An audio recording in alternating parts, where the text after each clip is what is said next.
Hello. I'm Dr. Sharma Henderson. Welcome to the Carson Observer Podcast, the official podcast for Carson accountability and transparency, connecting you with the public pillars who shape our community and keep our city running. We're here to educate you about the government and how it functions, and to inform you about the things that happen in Carson and how it impacts your life. Today, we are honored to have Assemblymember Mike Gipson as our very first guest. Since his election in 2014, Assemblyman Gipson has represented the 64th Assembly District, which includes the cities of Carson, Compton, Gardena, Glenwood, Torrance, and several other unincorporated communities. He currently serves as Assembly Democratic Caucus Chair and has served in the capacity since 2016. Prior to his election to the state legislature, Assemblyman Gipson was Councilmember Gipson in the city of Carson. Welcome, Assemblyman Mike Gipson. Thank you for being with us today. Thank you, Dr. Henderson, for allowing me to be the very first one to be part of this great cast, and really thank the Carson Accountability and Transparency for putting this on. So thank you very much. It's an honor. We appreciate it. It's nice to have one of Carson's own as our first guest. I think is very fitting and appropriate. So we're glad to have you here. So that being said, tell us about yourself and tell us about your connection to the city of Carson. Sure. First of all, about myself, I grew up in Watts, in the Watts community. My mom did domestic work. My father was a truck driver, and he did that job for 47 years until he couldn't drive a truck any longer. My mother cleaned rich white people's homes, and together they raised 4 children. I'm the only boy, and I have 3 beautiful, amazing sisters who have their own careers, their own profession. And so we grew up in the Watts community, went to all local public schools. All of us have degrees and multiple degrees as well. And so when I moved to Carson because Carson was a place that I grew.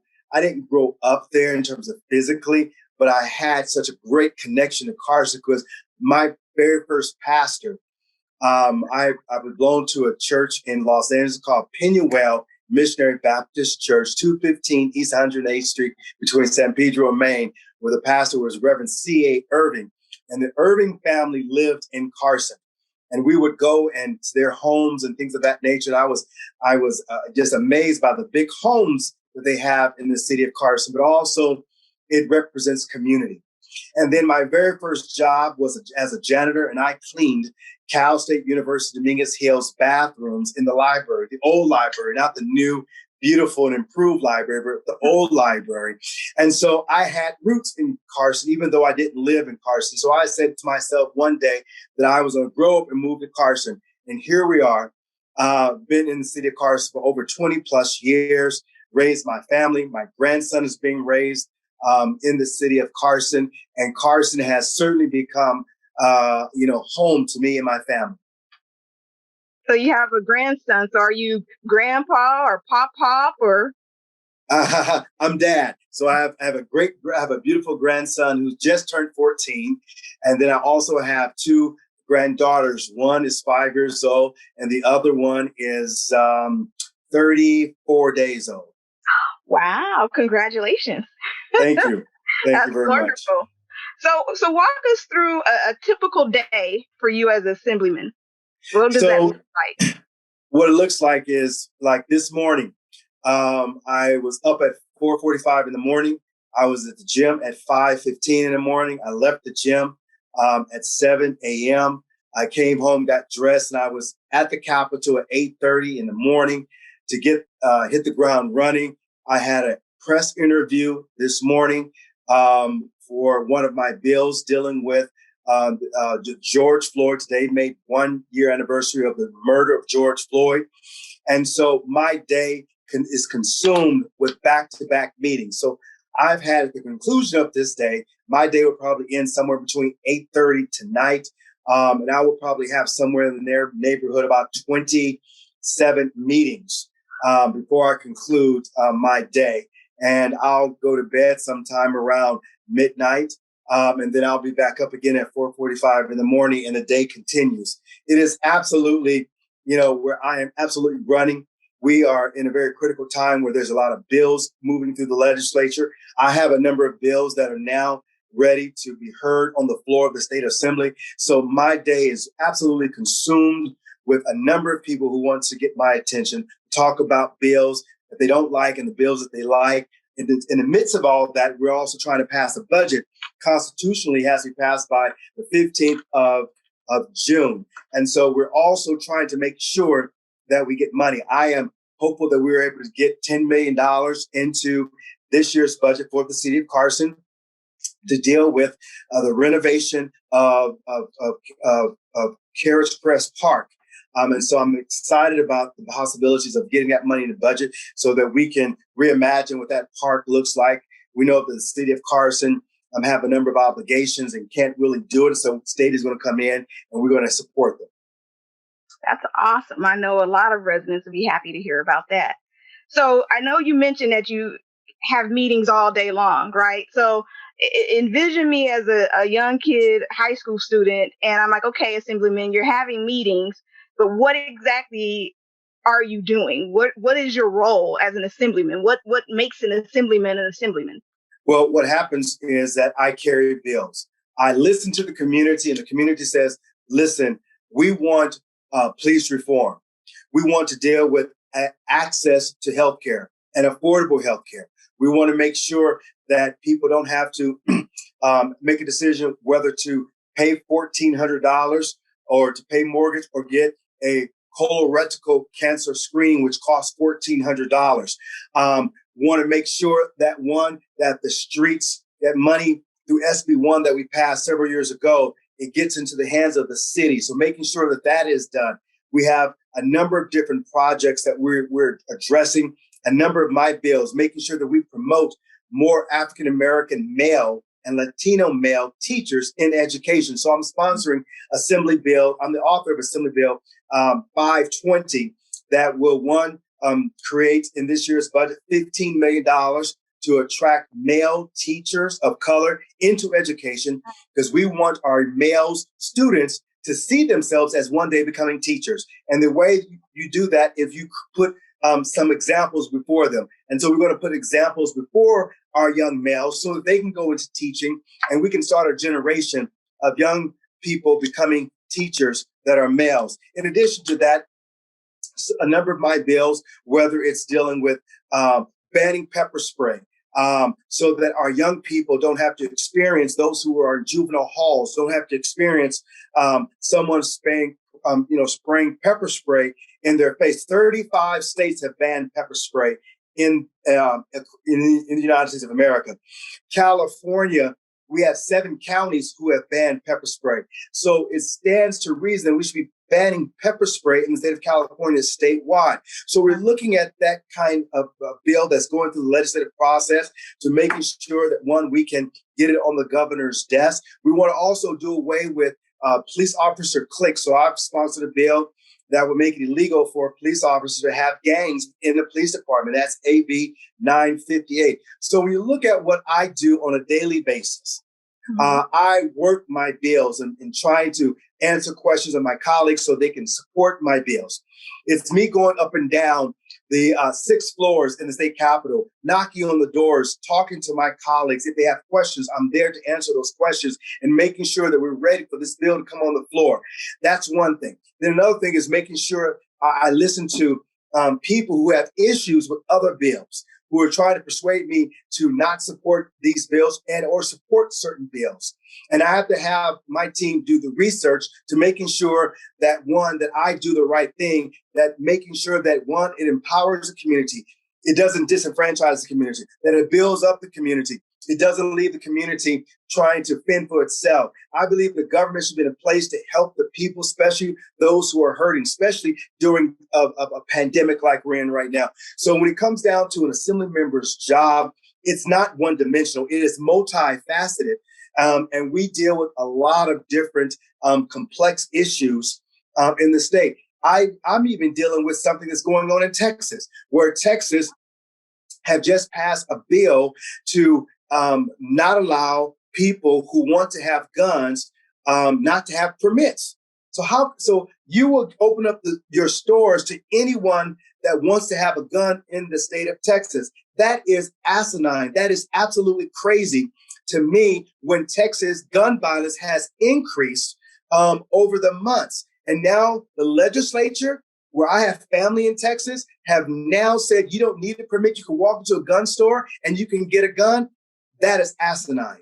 And so we have to deal with things, even though sometimes it doesn't affect California, but we don't want to set a trend to believe or to make people think that everybody should be armed with a gun. Can you imagine everyone in California having a gun, walking down the street with a gun on their sides?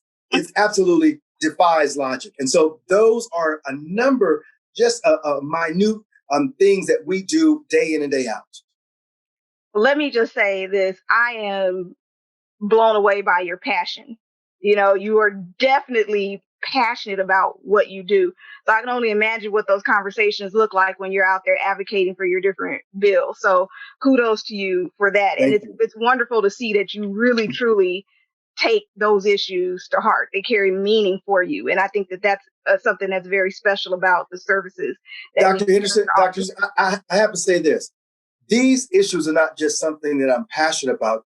Please understand, we deal with life and death, and on a daily basis.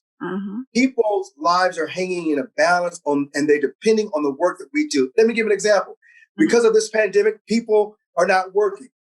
People want the EDD checks in order to pay their mortgage, their rent, their gas, the whole 9 yards, just to put food on the table.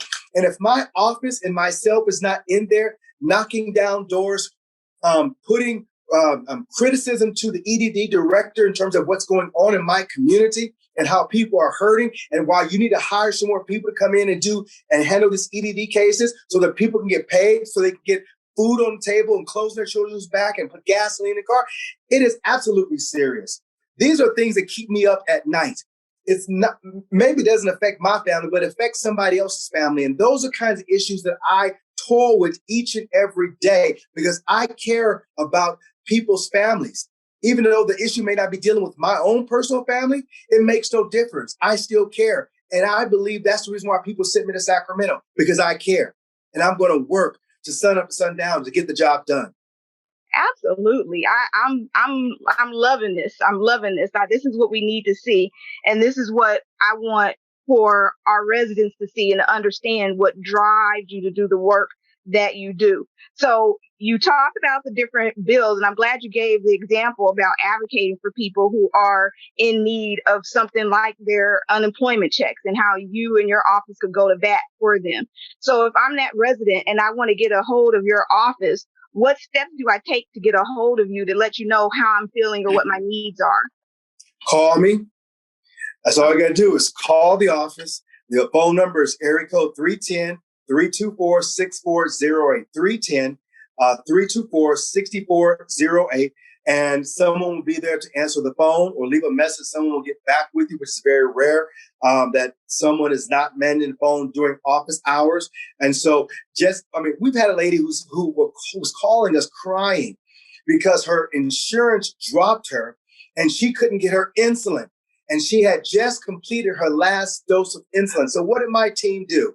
Instead of pushing it off, no, we addressed it. We called the insurance carrier. We got her reinstated, and she was able to get her insulin medicine before her head hit the pillow that night. And so that's the kind of job, that's the kind of not only transparency, but accountability that we give the people of the 64th Assembly District. And if you're not one of our residents in my district, we will help refer you to your representative. We're going to safely pass that on, and hopefully that person who we pass you on, we're just not going to tell you here's a number, call that number. No, we're going to connect the dots because we care about you. These are humanistic issues that people are going through. People are hurting during this time of this pandemic, and all they need is someone to care, and we care. That's amazing. I used to have a rule with my staff. If people called and they had the wrong number, you don't just tell them they have the wrong number and hang up on them. You make sure they get to the help that they need. And that's what it sounds like you're saying you do with your constituents or anybody that calls your office. I really applaud you for that. So what are some of the efforts that your office has made during the pandemic? You've mentioned COVID a couple of times. What are some specific things that you've been working on? I know it's a lot. Oh, it is absolutely a lot. From the time this pandemic had hit, we've had numerous, and I say numerous, of Zoom calls with pastors and the religious community. We've had Zoom calls not only with pastors, but we had our own doctor. We had Dr. Sheila Young, who hails from a graduate of Charles University of Medicine and Science, and now a young, vivacious doctor in the infectious disease area at Martin Luther King Community Hospital, who is on all these Zooms, letting people know about this pandemic and making sure that people have understanding of what this pandemic does and how you can safeguard yourself against this pandemic. And so we have certainly been Johnny on the spot when it comes down to these kinds of things. We have made sure that we have been trying to provide the kind of necessary help that is absolutely needed for people during hurting times. And those are the kinds of things that we've been doing. That's great. We've been doing food giveaways. We've been doing not only food giveaways. We've been bringing in food. We fed 1,500 people in one day. Wow. Not only have we done that kind of work, but we've also been helping people get the services in which they need, making sure that we have PPE equipment. We've been delivering hand sanitizers to our clinics and to our hospitals, face masks to our hospitals, to our clinics. There is nothing that we have not been doing. As a matter of fact, we've actually absolutely fed the homeless people in Wilmington, where in my kitchen at home, I cooked like a 30-pound bag of beans. And that was added with the other meals that other people were bringing. And we fed people in the alleys in Wilmington so that people who are hurting can get a meal, and also so that they can feel like someone absolutely care. So when we talk about the services, we've been there. My team, yes, we have put ourselves in harm's way in a lot of respects, but my team is very focused. The people who I have working for me, like June Aglape, lives in the city, has worked in the city, and continue to work in the city to making sure that the residents have someone they can reach out to and touch and call, and making sure that the services, the state services that they're not receiving, that we be that conduit, that we be the person blocking and kicking and making sure that individuals get those kinds of services. We have delivered meals to even our students at White Middle School and other schools that had feeding programs, the Gardena Carson YMCA. We were there taking off food and giving foods to people as they drive up. So those are the kinds of things that we've absolutely been doing. As a matter of fact, every Friday, Brad Pitt, when I'm in town, Brad Pitt and I, we give food to about 800 people in Nickerson Gardens on a weekly basis. We give them enough food for a family of 4 to sustain themselves until we come back the following Friday. Wow. That's amazing. I love the fact that it's rolling up your own sleeves and getting out there and providing the support and the help. That's wonderful. So are there any events that you have coming up related to COVID in the near future? Absolutely. What I failed to tell you is that since we're able to actually do the vaccine, we've been doing vaccine sites all across the district. As a matter of fact, I have one coming up with Councilman Joanne Hilton, the 1st District. We're going to be at Stevenson Park in Stevenson Village. Then we'll be doing one in Wilmington, where it's the Wilmington YMCA along with Wilmington Barbershop. We're collaborating. We're going to be doing a mobile van there, a minimum of 50 people and greater. We're going to have 3 of the vaccines, Pfizer, Moderna, and also Johnson & Johnson. We're also doing one at my old alma mater, 93rd Street Elementary School, where I was when I first learned how to speak and do my ABCs. We're going to go there and we're going to provide the vaccine because it's important that everyone get inoculated. So we're going to do that kind of work. So we have those kinds of programs set up.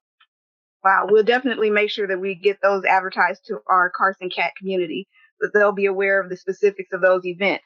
Now, you mentioned a lot. Are there any other services that you provide to the community that you wanted to share with us?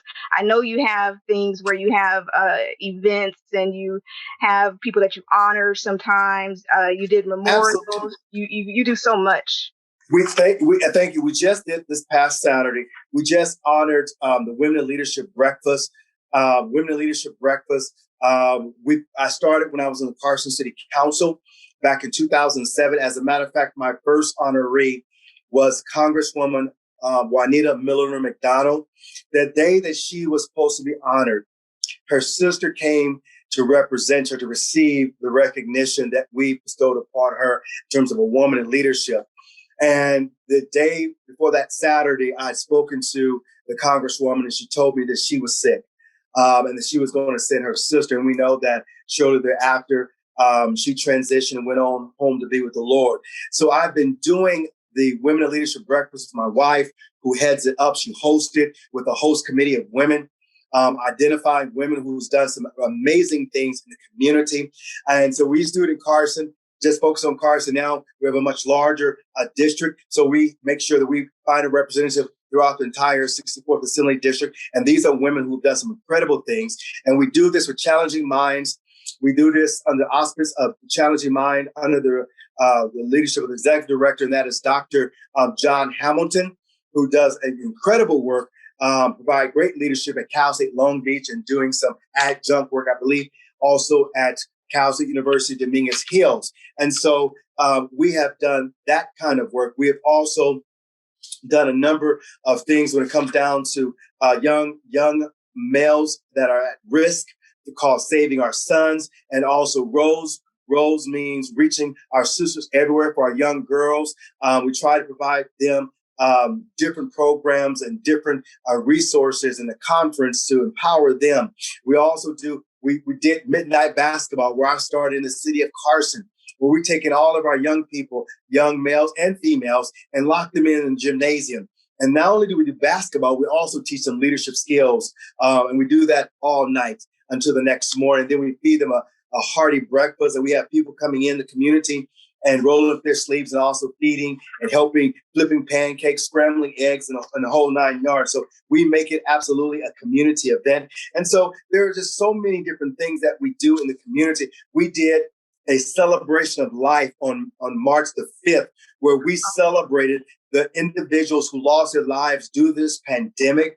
And we read their names off because we don't want people to forget who they are. A number of individuals who lived in the city of Carson lost their lives due to this pandemic. And we said their names because we want their legacy to live on. And we honored them that day. And we honored the family, and we laid a wreath that represented each city in which that I represent, to say that is a wreath that signifies those and the lives that lost in the cities in which I represent, whether it's Watts, Compton, Carson, Wilmington, North Long Beach, Linwood, and Gardena. We did all those wreaths to represent people who've lost their lives through this pandemic. We also talk about, which is not a program, but we also denounce the violence against our Asian brothers and sisters. We denounce those kinds of things that has taken place. We believe if you're in a leadership position, Dr. Martin King said the silence is a form of betrayal. And I'm not going to be found guilty about being silent on the things that matter. Some people will have you to believe that the work that I'm doing is insignificant.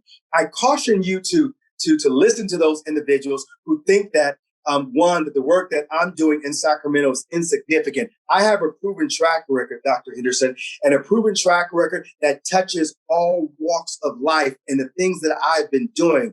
That's the reason why I think that people have continued to reelect me time and time again. And I am absolutely grateful and absolutely honored to have the trust of the people. It's let me know that I am going in the right direction. And why I'm going in the right direction? Because I hear their voices. I know what it means to have a child being shot in a drive-by shooting. I know what it means to have a child killed by hit-and-run motorists. I understand. That's why we belong to, my wife and I belong to Justice for Murdered Children and Parents of Murdered Children, because those are programs and those are absolutely groups that are significant to the work that I'm doing. Wonderful. I know that even with your memorial, you guys recognized our dear friend who was our co-founder, Cy Momoli, during the COVID memorial. So we definitely appreciate that. I do have to tell you that my childhood mentor, Cheryl Guerrero Davis, has her little crystal award from your women in leadership sitting on her table in the living room. So I think about you when I'm in there helping her out at her house, and I see that. There goes that Mike Gipson.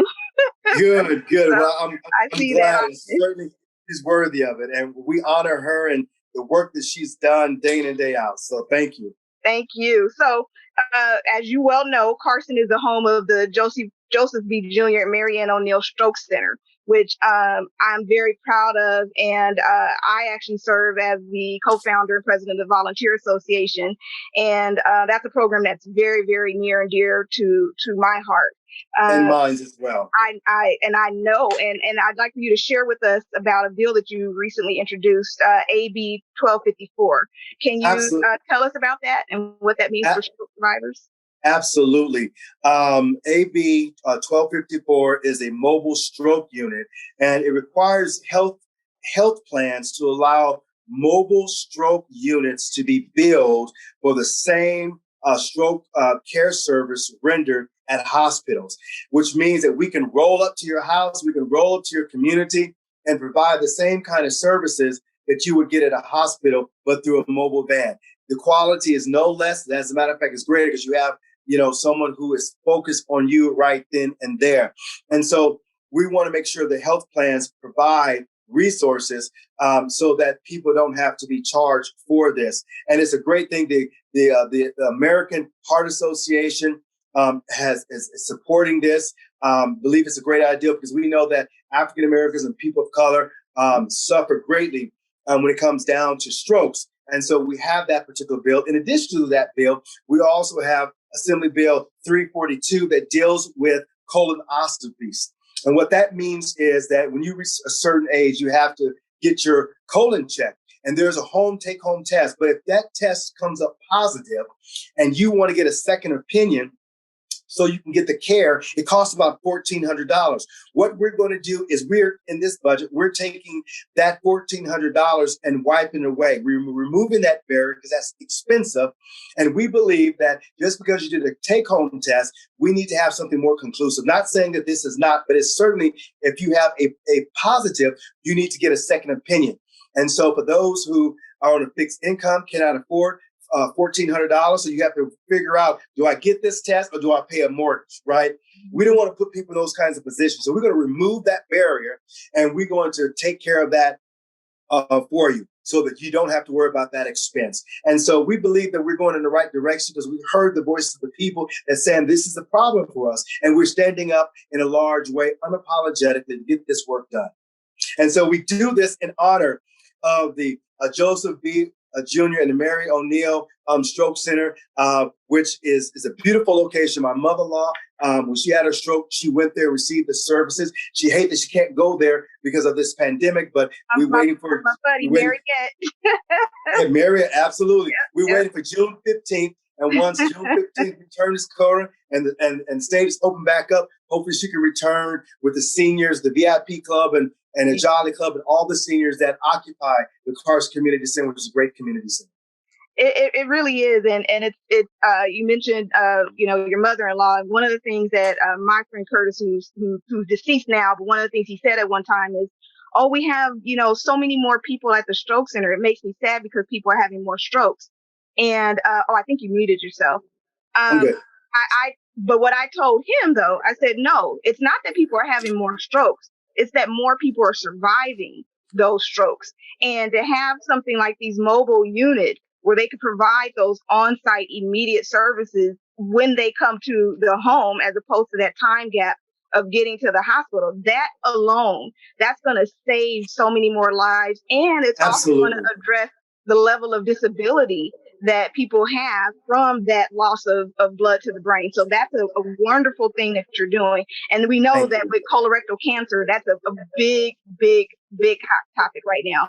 And there's a lot of people being diagnosed and a lot more that need to be diagnosed, so having those types of testings and being able to afford the follow-up and the second opinion is imperative. So we appreciate that. So, Thank you.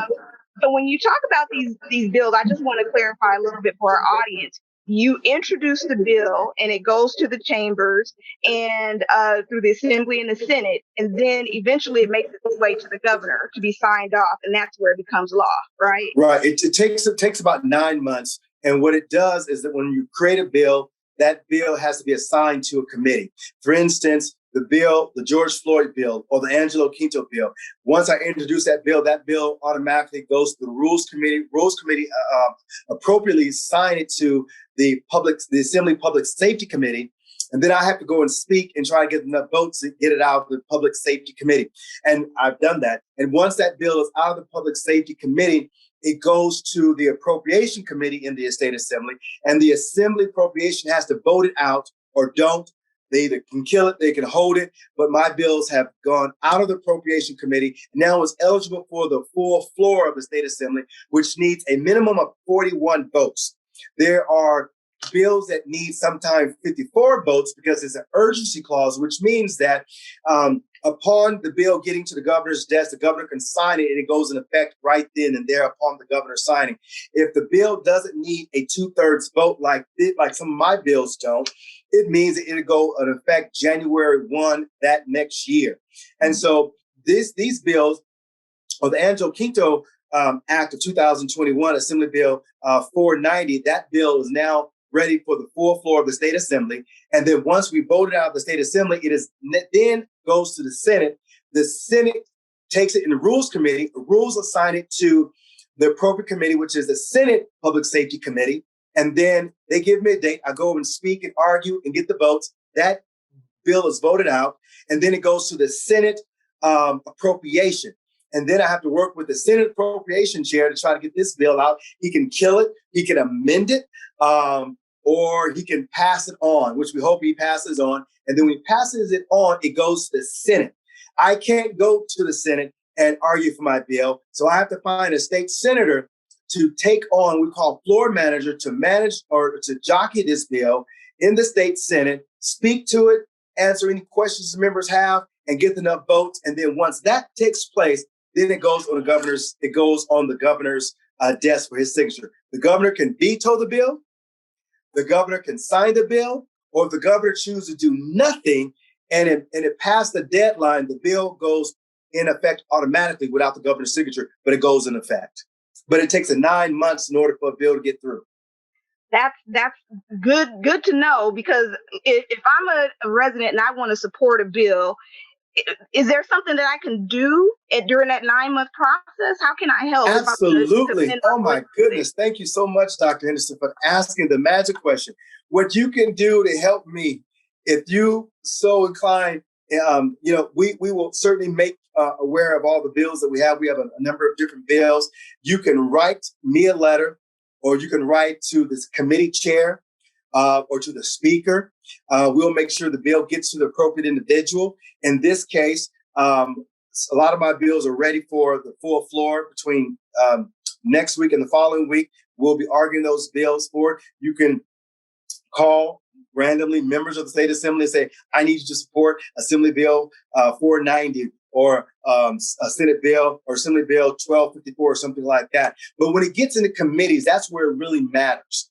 And it really needs to resonate with people's voices. I did a bill, 1425, that brings broadband, not only for the Watts community, but also for other rural communities as well, for those who don't have access to the internet. Can you imagine not having access to the internet during the pandemic? You can't do homework. You can't connect with people. Well, there are people in California, they can't get connected. And so I have 3 principles within my bill of 1425 to making sure that we don't have we have 2 Californians, one who's connected and one who's not. We want 1 California, everybody's connected. So through the budget process and the May revise, the governor put in for my bill $7 billion, Dr. Henderson. Wow. $7 billion to connect all Californians from those who live in the community housing development or those who live in the rural communities. We're going to connect everybody to the internet. And I'm absolutely excited about that. That's great. So just a segue on that. So let's say that I have an idea about a bill that I think is a really good idea. am I able to bring that idea to you, or that's how I get my bill ideas. Okay. I get my bill ideas from people. We have listening tours at the beginning of the year. We send out surveys to our residents asking you, what do you think my priorities should be? Would you please set my agenda for the following year? And people send in and respond back to my survey and make calls, and they share with me what I should be dealing with and addressing. One lady who from Carson, she says, with all the money that I'm spending, all the money that I'm spending on school supplies, and my kid can't go to school because of the pandemic, we should be receiving a tax credit. And so therefore, I was going to do a bill to provide a tax credit for school-aged children whose parents have to come out of their pocket because you can't go to a school, get school supplies. And so another member was doing that bill. So, but these are how bills are created. Everybody have creative minds. We ask that you share some creativity with us because we don't have a corner on all these ideas. So for me, I solicit ideas, not to say that I don't have my own ideas, but I solicit ideas. 99%, say 98% of the bills that I'm putting forward are from the residents of the 64th Assembly District. Wow. We're going to engage you in this process. We're not going to let me do the work by myself. We're going to engage you in the process at the same time. Love it. And I think that's a wonderful thing for all of our Observer listeners to know, that this is their work too. I love how you say that. So you've given us so much information, Assemblyman. Is there anything else that's coming up that you need us to know about? I think one of the things that I would say is, let me just tell you this. What I need for those who are listening to do is pray. Yes. Pray for me, pray for my family, pray for those who are in government, that we make the right decision, that it's not about us, but it's about you. And we want to put that out there in the forefront. It's about you. You sent me to Sacramento to do a job for you. And I need you to correspond. I need you to call me, to let me know, directions and things, so that we can rally around those kinds of things. There's so much going on in our world right now. As I indicated, what's going on in Texas. Everybody's going to get a gun in Texas. That can't be right and good for people of color in Texas when you also have a spike in gun violence. I want to make sure that we do everything that we can to reduce the gun violence in our community right here in California, making sure no other family has to go through with my family. Thank God my son and his fiance lived through a drive-by shooting. But we know that other families suffer great loss. And so only way we can do this and heal our community, if we all roll up our sleeves. Dr. Martin King said, as I shared before, that silence is a form of betrayal. We want to make sure that no one is found guilty of being silent on the things that matter. We need your help. Thank you for that. I really appreciate that. And I think it's important for people to know that, yes, you wear the hat of an assemblyman, but you also wear that hat of father, husband, grandfather, neighbor, friend, and all of those things matter, and those shape and impact the work that you do. So I really appreciate that. So we know that you're a Carson guy. What excites you about the city of Carson? What moves you when it comes to the city of Carson? The diversity excites me most of all. The people are family oriented. We have great people. We have a great legacy. We have great history of drum majors for justice from the time that the Formation Committee met. A Leo Moore, a Aaron Carter, a Gil Smith, a Marion O'Neill, a Mike Matoma, Pete Fajardo, a Rhonda Frank. I mean, the list is a Daryl Swing. A list goes on and on. People who've been drum majors for justice to get us to a point where Carson is just a mosaic, wonderful city that reflects America. And that's what fascinates me about it. We can walk down the street. We have a university right in our own backyard that's doing great things. We have our recreation and park programs that's superior to none in the city of Carson. I just love the city of Carson. wouldn't want to live any other place than the city of Carson. Whether it's the Filipino community, the African American community, Latino community, the Samoan community, the Asian Pacific Islander community, we all make up what's great about the city of Carson. And I'm excited about that. I tell everyone where I'm from, unapologetically. It's not Beverly Hills. We don't want to live in Beverly Hills. It's not Brentwood. It's Carson. It's Carson. I love it. I love it. I love it. It's Carson. And we wanted to stay Carson. So thank you for that. So how do people stay in touch with you? How do they get information from your office and keep track with what you're doing? We invite people to go to my website. We invite people to go to www.asm.ca.gov/Gipson, G-I, P as in Paul, S-O-N. Once again, it's www.asm.ca.gov/Gipson. Please, phone number 310 area code 324-6408. We want to hear from you. Let us know. That's awesome. We're in this thing together, family. We'll make sure that we add that on this recording, and that we will also tag your social media channels, because I know you're very effective in your offices with using your social media to outreach to the public. So I definitely personally appreciate that.